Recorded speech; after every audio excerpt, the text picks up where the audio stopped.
The Lost Boys is one of the most classic and well-known vampire movies ever made.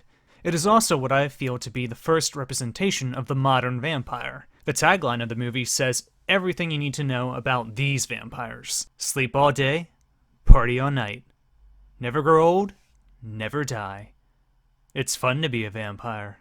These aren't your classic vampires that you've seen in movies from years before. More than anything, The Lost Boys shows just how cool it is to be a vampire. You go where you want, do what you want, wear what you want, and take what you want. Not to mention, you get to ride motorcycles with a pack of friends right off the beach boardwalk. If you were a teenager watching this movie for the first time, there were no cooler vampires than The Lost Boys. Released in July of 1987 and directed by Joel Schumacher, The Lost Boys tells the tale of two brothers and their newly divorced mom moving in with their grandpa near the fictional beach town of Santa Carla, California, the so-called murder capital of the world.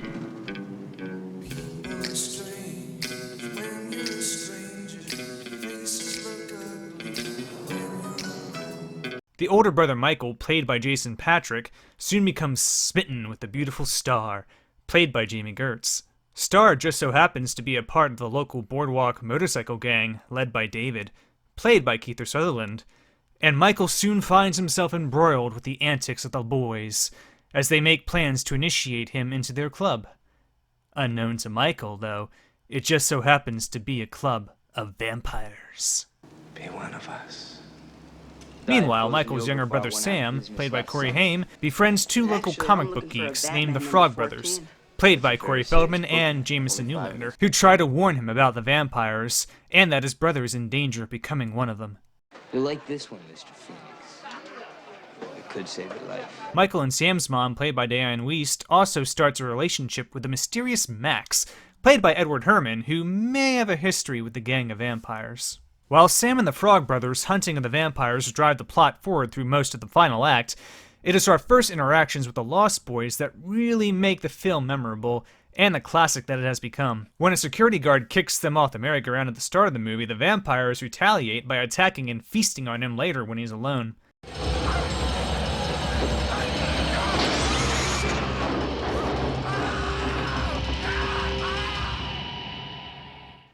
The motorcycle ride on the beach with Michael shows the joy that the vampires express by doing whatever they want. They show their complete fearlessness and carefree attitude by hanging off a train bridge as a train goes by, all while trying to entice Michael to join them.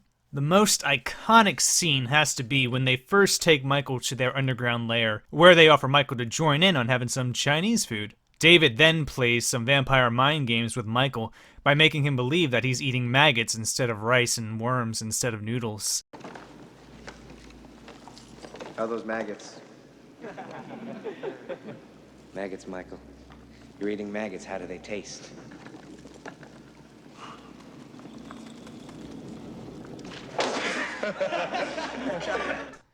This is actually a very nice setup that David is playing on Michael, since he offers him a bottle filled with the blood of their master vampire to drink to start Michael's transformation into becoming a vampire. Michael then scoffs at Star's warning that the bottle is filled with blood, believing that it's just another mind game like with the maggots and worms. He then drinks it, thinking it's probably only just some wine. It's blood. Yeah, sure.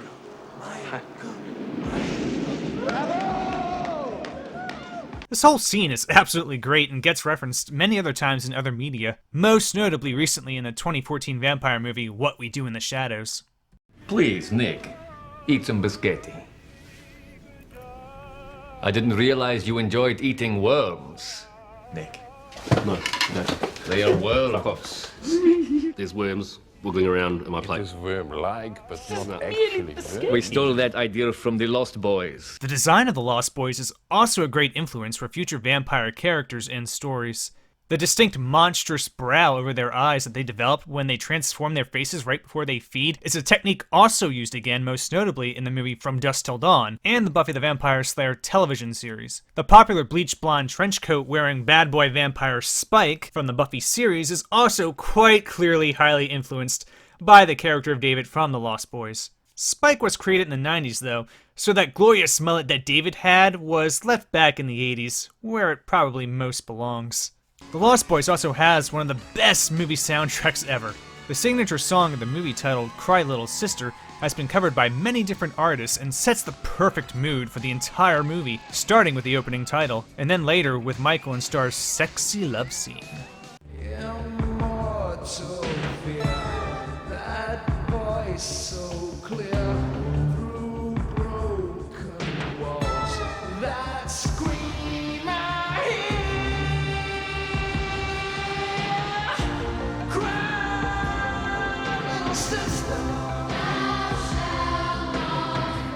The song Lost in the Shadows that plays during the bike ride on the beach is also another fantastic mood-setting song that really makes you want to hop on a motorbike yourself and ride alongside them.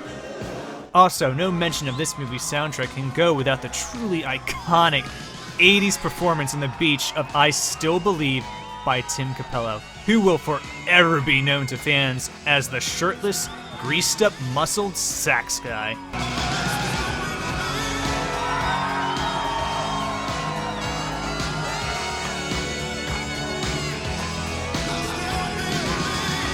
I got to see Tim Capello perform I Still Believe, as well as other songs at a convention recently, and the man still puts on a fantastic show. The film also offers the viewer a visual lens of becoming a vampire through two different character perspectives. The older brother, Michael, seeks acceptance with the new crowd and longs for a relationship with Star. The younger brother, Sam, influenced by the Frog Brothers and his comic books, sees the vampires as an evil, corrupting force against Michael, and sets out to destroy them and the master vampire who may be controlling them. You're creature of the night, Michael. Just like out of a comic book. You're a vampire, Michael. My own brother, a goddamn shit-sucking vampire. Oh, you wait till Mom finds out, buddy. This allows viewers of differing ages to enjoy the movie in different ways. When I was younger, I viewed the movie through the lens of Sam and wanted him and the Frog Brothers to successfully hunt and slay the evil vampires. Once I reached high school age, though, I was definitely starting to view the movie through the lens of Michael, and I would want to become the cool, sexy vampire and get the beautiful girl. I also suspect that once I get to the age of the grandpa, I'll probably be viewing the movie through his eyes as well. One thing about living in Santa Carla I never could stomach. All the damn vampires. These lenses do a lot to help the viewer enjoy the movie at any age, and help to make the movie the classic that it has become. It's interesting to view the movie this way, since the characters of Michael and the vampire gang were supposed to be younger than they were portrayed in the final film. The initial concept of the movie was for it to be a sort of retelling of Peter Pan, only with the twist being that Peter and the rest of the Lost Boys were vampires, which is why they never grow old, hence the title of the movie. Coming off the success of The Goonies, producers wanted another movie adventure with kids around the same age. It was when Joel Schumacher got directing duties that the decision was then made to age up the vampires and one of the brothers in order to make the movie sexier and to sell better to teens. The reasoning being that vampires are supposed to be creatures and metaphors for sex, and those themes would not play well with the preteen characters. This change worked for the movie, since we still have that younger kid adventure story going on with Sam and the Frog Brothers, but we also now get the sexy part of the story with the older brother Michael and the gang of vampire Lost Boys. The older content provided by the aged-up characters also presents us with some fun and creative vampire death scenes. The scene where the vampires show their fangs for the first time to Michael gives us an intense moment where the vampires feast on a group of punks, with the punks basically being torn apart. The vampire deaths also get graphic, with the Frog Brothers taking one of the Lost Boys out with a tub full of holy water.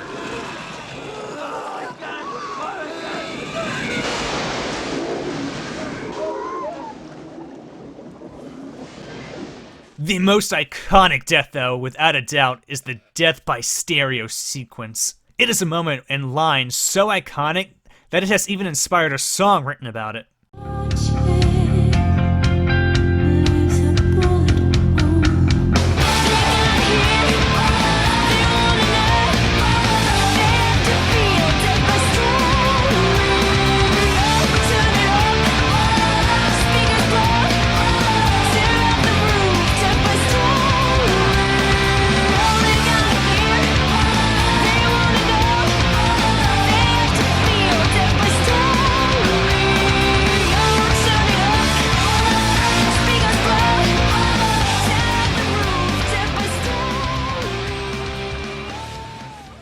Death by stereo. The Lost Boys certainly provides the viewer with a great deal of vampire slayage in the final act. The death of David hits the audience differently though, since he is a very likable and charismatic character. He doesn't explode when he dies like other vampires, and we're meant to sympathize with him more. The character was so popular, he was even magically brought back in a comic book sequel to the movie. There's a reason why the character of Spike from the Buffy series drew a lot of influence from the character of David. David is the absolute essence of cool when it comes to the Lost Boys and being a vampire. He's the one character who makes us most want to be a vampire, and his death signifies a metaphoric death of that dream of becoming just like one of the Lost Boys. The Lost Boys would eventually go on to spawn 2 direct-to-video sequel releases featuring the Frog Brothers in the later 2000s, about 20 years after the original movie. They're not bad sequels to watch for fans of the original, and can still be entertaining at certain points, but they still come nowhere near to competing with the quality of filmmaking that the original film produced. That original film from the 80s has continued to stand the test of time as being one of the true classics of the vampire genre. You'll never grow old, Michael. And you'll never die. Many other great vampire films have been made since then, and will continue to be made, but I doubt that any will quite make us want to become a vampire just as much as that motorcycle gang taking joyrides off a California boardwalk from 1987.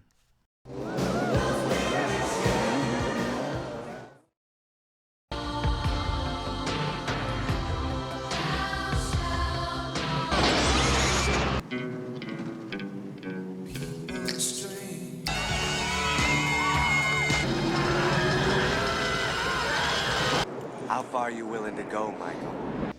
You're eating maggots. How do they taste? Be one of us. You're a vampire, Michael. My own brother, a goddamn shit-sucking vampire. Oh, you wait till Mom finds out, buddy.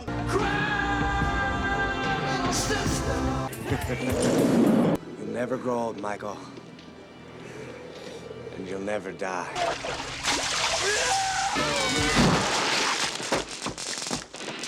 Death by stereo. Holy shit! It's the attack of Eddie Munster.